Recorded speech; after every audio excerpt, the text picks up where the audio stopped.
আসসালামু আলাইকুম রহমতুল্লাহ। এখন বর্তমান চলছে বর্ষাকাল। তো যারা মনে করেন যে এখন তো মধু নেব না, পরবর্তীতে নেব, পর্যাপ্ত পরিমাণ মধু আছে, তো তাদের উদ্দেশ্য করে বলছি যে বর্ষাকালে মধু খুবই কম পাওয়া যায়। তো আমরা আলহামদুলিল্লাহ খুদে মৌমাছির মধু সংগ্রহ করতেছি, পাচ্ছি, সংগ্রহ করতেছি, কিন্তু কয়দিন করতে পারবো এটা বলা যাচ্ছে না, কারণ মাঠে ঘাটে কোথাও ফুল নাই। তার একটা প্রমাণ দেখাই। এই যে দেখেন, মৌমাছিগুলো দেখেন, ভন ভন ভন ভন করতেছে।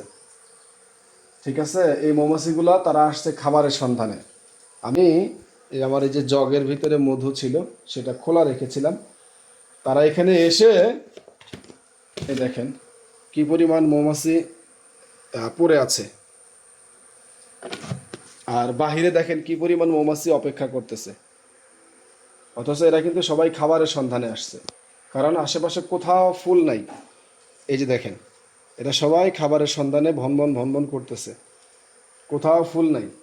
এই জন্য আপনারা যে মধু পাচ্ছেন, সংগ্রহ করে নেন, ইনশাল্লাহ এটা আপনার কাজে আসবে।